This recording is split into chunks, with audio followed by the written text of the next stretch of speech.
Bonjour à tous. Les voitures des deux générations ne peuvent pas se vanter d'avoir une carrosserie solide et résistante à la corrosion. Non seulement des éclats et des rayures apparaissent rapidement sur la peinture fragile, mais le fer lui-même commence à rouiller. Les premiers signes apparaissent sur la porte arrière, suivis par le capot et les passages de roues avec bas de caisse. Par conséquent, tout dommage à la peinture doit être immédiatement recouvert d'un crayon de camouflage spécial. Il est préférable de faire un traitement anti-corrosion en protégeant les éléments de carrosserie les plus susceptibles de s'écailler avec un film spécial. De nombreux propriétaires renforcent le pare-brise. Et ce n'est pas en vain, des éclats y restent même provenant d'objets petits et légers, des fissures apparaissent rapidement. Si vous remplacez le verre, il est préférable d'en acheter un non original de haute qualité, il est non seulement moins cher, mais aussi beaucoup plus durable. Les pare-chocs ne résistent pas non plus au contact même léger, le plastique se brise immédiatement, surtout par temps froid, et les capuchons et attaches se cassent. De plus, lors de l'installation des pare-chocs, vous devrez installer de nouvelles doublures d'ailes. La mise à jour solue peut également être nécessaire à l'intérieur. La peinture et le cuir du volant s'usent très vite, le tissu des sièges s'use et la sellerie du plafond s'use. Cela ressemble à de petites choses, mais l'ambiance se gâte. Comme d'ailleurs pour les petits trucs sales des équipements électriques. La batterie du soul tombe en panne plus tôt que prévu. Le système de verrouillage centralisé, les capteurs de pluie et de lumière peuvent devenir capricieux, le multimédia et la climatisation peuvent devenir défectueux, et les vitres électriques et les ampoules prennent leur propre vie. Bien que de tels problèmes ne se produisent pas aussi régulièrement et que des statistiques sérieuses ne soient pas compilées. Mais le moteur essence de 1,6 litres dispose d'un équipement presque complet. Sur les premières machines, les doublures ont tourné, les Coréens ont rapidement trouvé le bon médicament contre la maladie et le problème a disparu. Mais des problèmes avec le catalyseur peuvent quand même apparaître. En règle générale, les propriétaires font attention à la perte de poussée du moteur entre 50 000 et 70 000 km. Dès que votre voiture est diagnostiquée, changez immédiatement le convertisseur.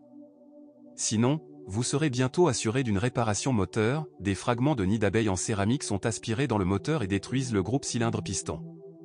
Cependant, l'appareil a été remplacé et est en cours de remplacement sous garantie. De plus, les catalyseurs des moteurs de 1,6 litres sont désormais plus durables. Sinon le moteur est fiable. Il digère volontiers l'essence de qualité 92 et la chaîne de distribution peut supporter jusqu'à 200 000 km et même plus. À moins qu'avec le temps, généralement après des centaines de milliers de kilomètres, la pompe à eau, les joints de vilebrequin et d'arbres à cames risquent de fuir. N'oubliez pas que, malgré leur fidélité à l'indice d'octane, les bougies d'allumage et les bobines d'allumage sont extrêmement sensibles à la qualité du carburant. Le diesel n'est pas non plus confronté à des problèmes. Si vous changez l'huile au moins tous les 10 000 km, le moteur peut facilement parcourir 200 000 km sans réparation. Pour prolonger la durée de vie de la turbine, vous devez laisser le moteur tourner au ralenti après un trafic intense ou installer une minuterie turbo. Les bougies de préchauffage sont considérées comme des consommables, qui deviennent souvent inutilisables après 20 000 à 30 000 km. Et la garantie de la durabilité du diesel réside dans l'utilisation d'huile et de carburant de haute qualité. Les boîtiers sont a priori fiables. Bien que les mécaniciens aient eu un montant lié à un défaut de l'arbre d'entrée. Une campagne de rappel a été menée à ce sujet, et une telle panne ne se produit plus sur les voitures de moins de 2014. Dans ce cas, il est conseillé d'installer un kit de réparation pour le levier de boîte de vitesse. La transmission automatique a également bien fonctionné. Il existe bien sûr des pannes ponctuelles, mais elles ne devraient pas se produire à grande échelle. La clé de la longévité de la transmission automatique réside dans les vidanges d'huile périodiques tous les 60 000 à 80 000 km. Surveillez également l'état des soufflets du joint homocinétique. Assez usées et effilochées, elles seront bientôt complétées par les grenades elles-mêmes, bien plus chères. Si les anthères devenues inutilisables ne peuvent être reconnues que visuellement, alors dans le châssis chaque élément usé se fera connaître par divers coups et bruits parasites. Par exemple, les roulements de roues commencent à émettre un bourdonnement désagréable, qui se transforme avec le temps en un hurlement fort. Les biellettes stabilisatrices ou les rotules commencent à taper légèrement pendant la conduite. Mais les fuites des amortisseurs arrière ne peuvent être détectées que par une détérioration du comportement de la voiture sur la route. Sur la Soul, comme sur beaucoup d'autres Kia, ce genre de soucis arrive souvent.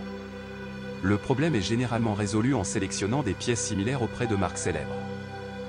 Dans le système de direction, le capteur de position du volant est tombé en panne avec une cohérence enviable. Le problème est courant, c'est pourquoi les concessionnaires ont remplacé l'ensemble de direction assistée électrique par la colonne de direction sous garantie. Certes, lors du restylage de 2013, les Coréens ont corrigé ce défaut et le problème a disparu.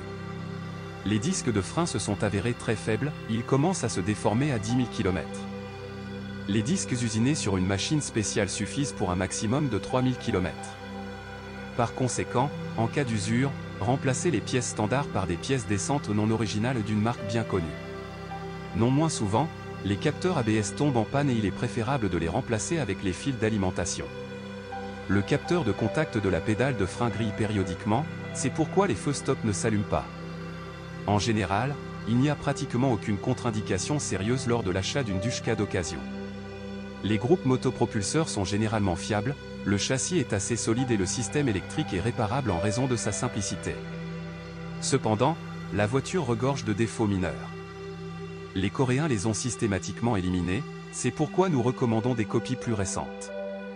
Il serait souhaitable qu'il s'agisse de voitures de deuxième génération.